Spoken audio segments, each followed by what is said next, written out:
Welcome back to TMZ Sports. You know what time it is. It is time to run and gun with Renee Montgomery. We got 3 quick hitters again. I love doing this, Renee. And we're going to start with something that is very... like it. I like it too. We're going to start with something that is very near and dear to my heart as a guy from New Jersey. But the boss's daughter, Bruce Springsteen's daughter, is an Olympian.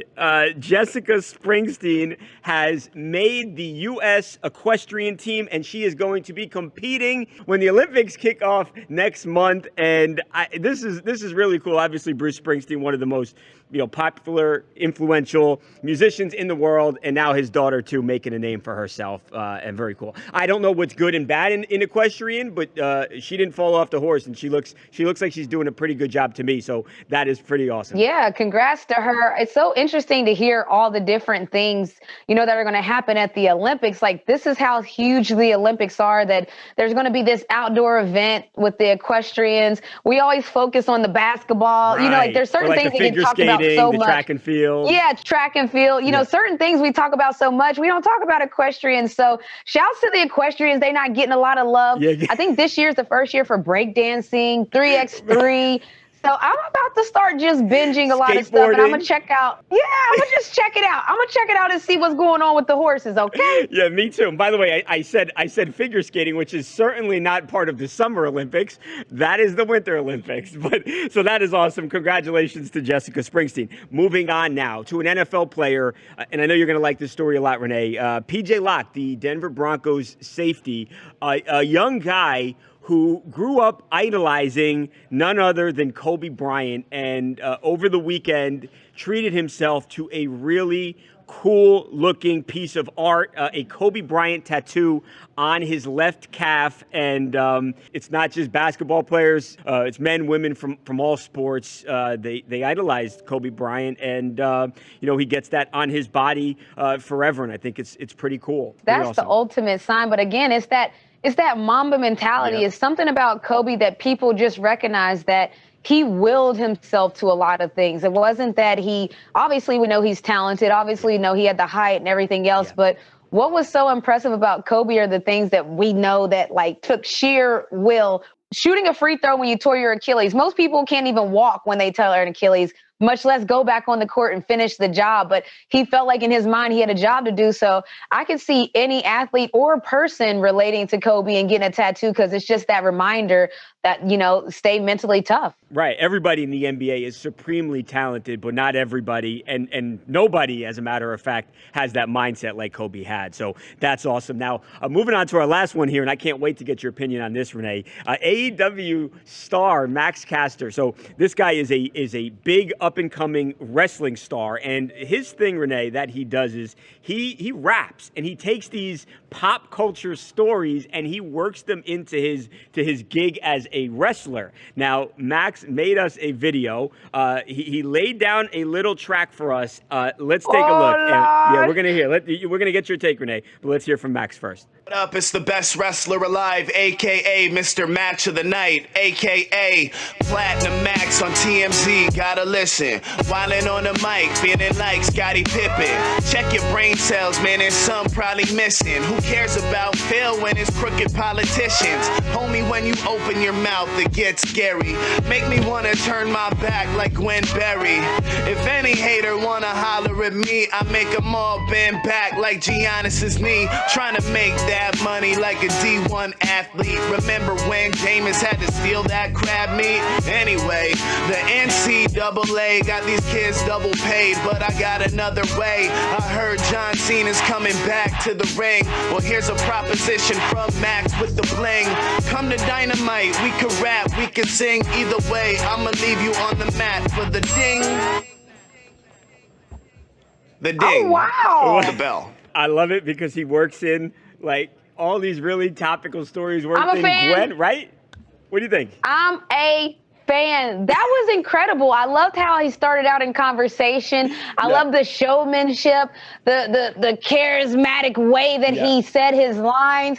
He talked about Jameis Dillon, the crab meat. Gwen Berry, Giannis's turning knee. your back. I did not expect that. I was pleasantly surprised. I'm gonna follow that guy. I feel like he's one of those people where you think about The Rock and you could just see that this guy is an entertainer. He's not just he's an entertainer. I'm gonna follow that guy. He's on to something. I'm gonna leave you on the mat for the ding. The ding. The bell.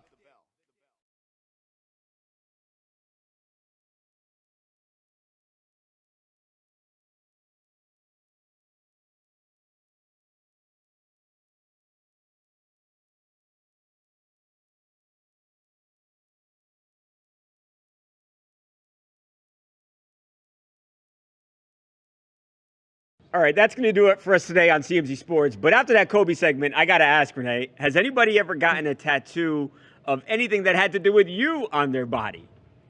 Oh my gosh. So not of me personally. I'm not that good of a player. So nobody's tattooing me on there. But something that I thought was really dope was that a guy named Andy, he got Moments Equal Momentum tattooed on his body. He heard me talk on the All the Smoke podcast, and he just felt like he felt connected to that mantra of create your own moment and create momentum. Huge, massive tattoo on his leg. So shouts to Andy for just leaning in. That shows how powerful Renee's voice is, too. To listen to Renee talking on a podcast and then get that big tattoo, that is absolutely awesome. Okay, we got to go. Everyone, check us out tomorrow, though. We told you about this big Conor McGregor fight. We are actually going to hear from the man fighting Conor McGregor tomorrow, Dustin Poirier. We're going to ask him everything about this huge fight. We'll see you then. Welcome back to TMZ Sports. Mike, Renee, and Mojo in the house. We have got to talk about Tim Tebow back in the NFL with the Jacksonville Jaguars, linked up with his old coach, Urban Meyer. The only difference between Tim's last run in the NFL is he's not playing quarterback. We know, we have talked about this on the show, Tim Tebow switching positions, going from quarterback to tight end. The body looks good, looks like he put on a lot of muscle, looks jacked. The question is, can he actually play the position? Well, there is a guy who is not teammates with Tim Tebow, but is one of the best tight ends in the league. I'm talking about Darren Waller from the Las Vegas Raiders, who, again, one of the best players at his position in the entire NFL, and a guy who tells us when we recently talked to him that he is wide open to helping Tim Tebow develop his skills. This is what Darren Waller had to say about Timmy Tebow switching positions. It's definitely not going to be easy. Changing positions at any level, not to mention the professional level, is going to be difficult. But I mean, football's in his blood, so I feel like he'll find a way. He'll find a way to, he's physical, he's athletic, so I wish him nothing but the best going forward. But it's a tough transition. I was getting my butt kicked, when I first moved to tight end. But you just stick with it and grind through the process, and things get better. If Tim wanted some advice, wanted someone to talk to, it seems like you'd be open to letting him pick your brain about the position. Yeah, I mean, if he thinks he can learn from me, then I'd love to help him and help make his transition smoother. I tried to find any information I could from watching guys play or asking people, when I moved. So I love to continue to pass that on and help him be a better player. So you guys, you're the two superstars here, changing positions. Would it actually benefit Tim Tebow to go and spend some time with Darren Waller and learn how you play the position in the NFL? Yeah, absolutely. I think the more brains you can pick and the more you can get acclimated to the new position, I mean, you got to do whatever it takes.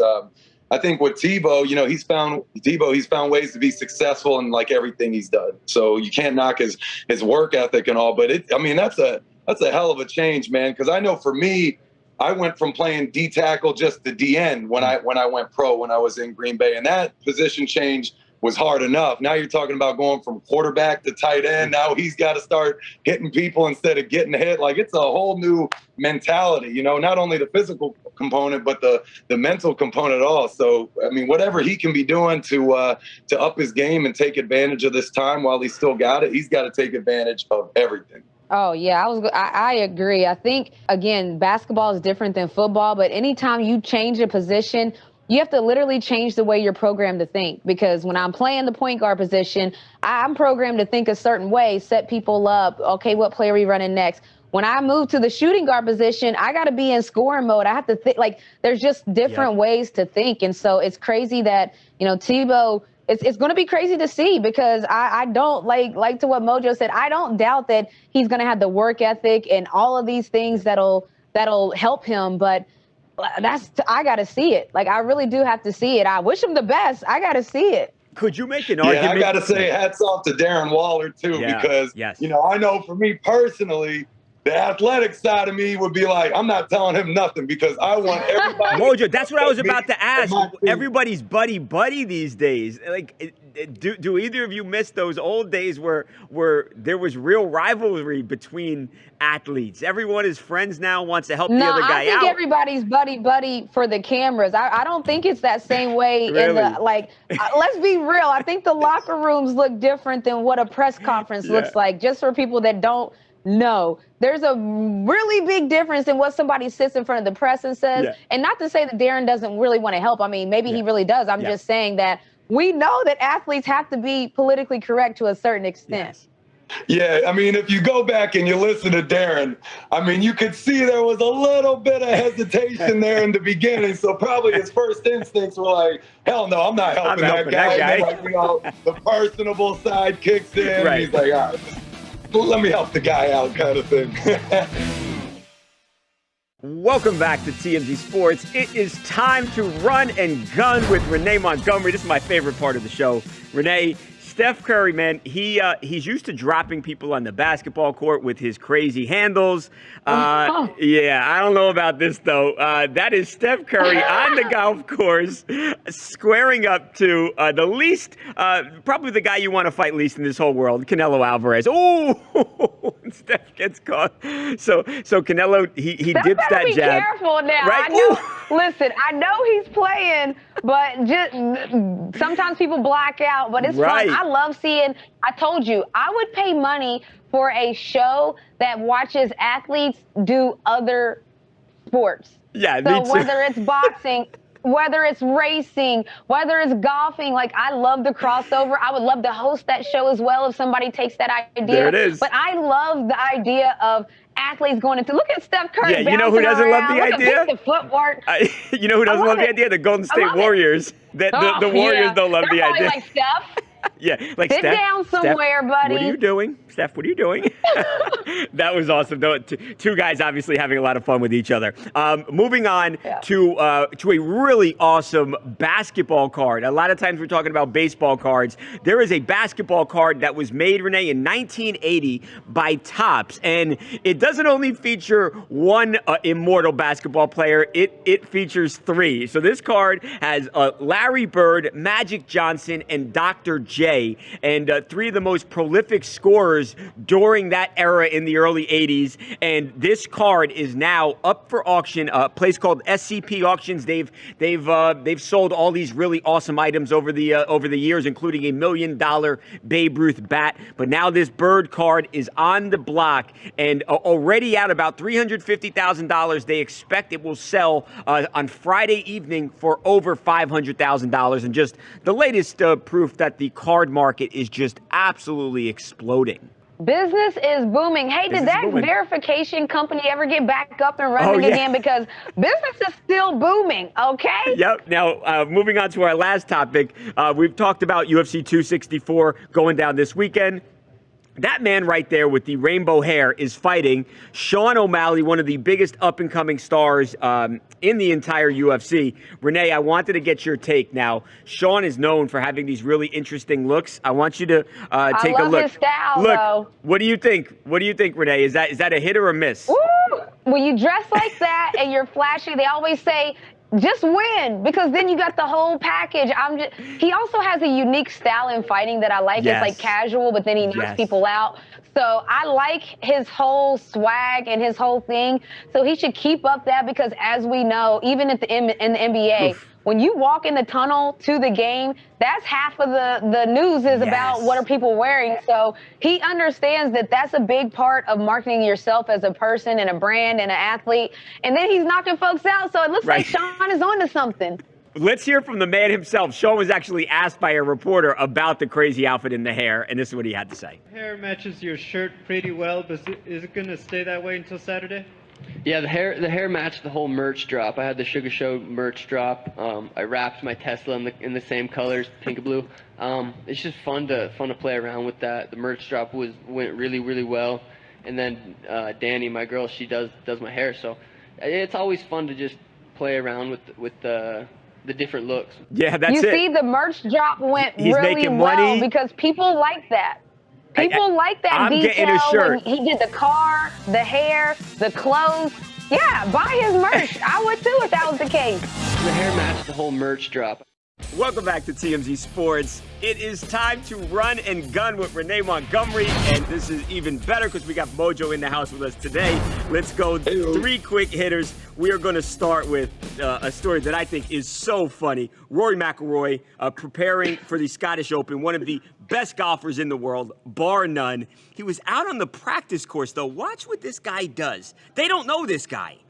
Walks over to Rory's bag and takes a club out and walks away. And then you see Rory and his caddy start to realize that this guy he doesn't belong here, and he just grabbed one of the clubs, and finally they go up and they stop him and they get the club back. But you know what on this guy to walk up to Rory McIlroy's bag and take a club. Yo, this was the best. And I love that he wasn't like one of these like streakers at a sports event that just ran up, grabbed the club and sprinted away. Like he took his time. He was casual. He had the little look back. Like he was, this was the best. I love this. This is the wildest thing I've ever seen because boy, did he pick the right group. Yeah. Can you just imagine if, let's just say hypothetically, that was Snoop Dogg's bag and Snoop Dogg's group. This is the craziest thing because I saw somebody tweet that you don't touch another person's clubs. Like that's like a thing in golf. I didn't know it. I don't play golf. But the fact that he did something that everybody that plays golf knows that you don't do, boy, he picked the right one, didn't he? Goodness. That shows you if you act with confidence, nobody stops you. He acted like he belonged there, and they let him do it. All right, we are moving on to this story. Has got to warm your heart. NBA star Zach LaVine, Chicago Bulls All-Star. He did something really awesome for a couple of kids. So there were 4 kids who were hanging out at a sneaker shop in Irvine, California, in Southern California, a place called Swish Studios. And the kids had just finished up a soccer tournament.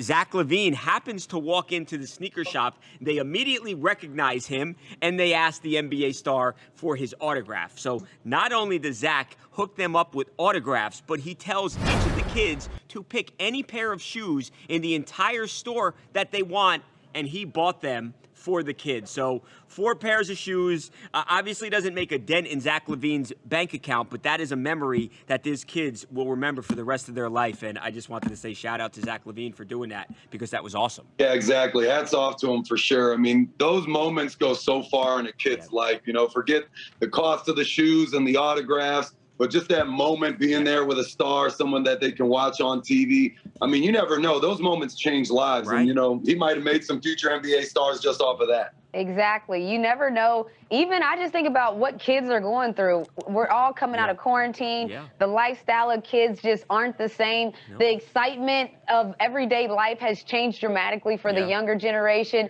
So to be able to get that jolt of energy and passion from Zach LaVine, I agree. I think that's going to go a long way, especially, like I said, as we're starting to open the world back up and get indoctrinated back into normal life.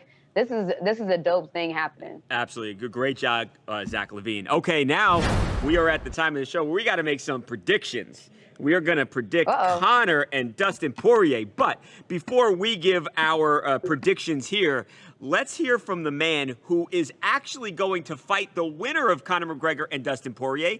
Charles Oliveira is the current lightweight champion in the UFC. And Dana White has said this week that Conor or Dustin, whoever wins that fight, is going to fight Charles. So we have our guy Andrew Capichetti out in Las Vegas. He ran into Charles Oliveira and asked him through his translator, who you got, who's going to win, and how do they win? And this is what Charles had to say. Who are you picking for this fight? Who do you think is going to win it? He think he might get out or win. Well, the champ's picking Conor. Yeah. Oh, that's huge. By knockout or submission or? By knockout. By knockout. By knockout. Okay. And your next fight, you don't have a fight scheduled next. Your next fight, you want it to be Conor. Yeah. So there you heard it. Charles Oliveira thinks Conor McGregor is going to knock out Dustin Poirier. That's his prediction. Now we got to get ours. Who wants to go first? Mojo, who wins this fight? Mojo's going with McGregor, baby. He's got his swag back. He's running his mouth. He's feeling himself. Had that amazing front kick the other day. I'm going with McGregor all the way. Renee, what do you think? No, sir. I'm going with Dustin, the silent killer. I like his demeanor. Yeah. I feel like Conor's doing all that because he's scared. He just got knocked out. I've seen athletes that when they have a little fear, they try to be louder and bigger to try to intimidate you for something that they have a little inkling inside. He just got knocked out. Dustin's cool, calm, and collected. Obviously, the next fight, everyone would want it to be Conor because they want to see him talk trash and be loud and be the Conor McGregor that we love to hate. But I think Dustin's going to knock him out and make everybody sad. Silent assassin, baby. I have no feel for this fight. I'm going to be honest. I keep going back and forth and thinking Conor's going to win. Then I think Dustin's going to win. Official prediction, either Conor McGregor wins by knockout in the first 3 rounds or Dustin Poirier comes on late and beats Conor. I'm going Conor McGregor, 3rd round knockout. No, we need a real prediction. No. Conor McGregor, 3rd round knockout. Now, we're going to come back on Monday and we're going to see who was right, who was wrong. We're not all going to be right because we've made different picks here. Let's see who nailed this.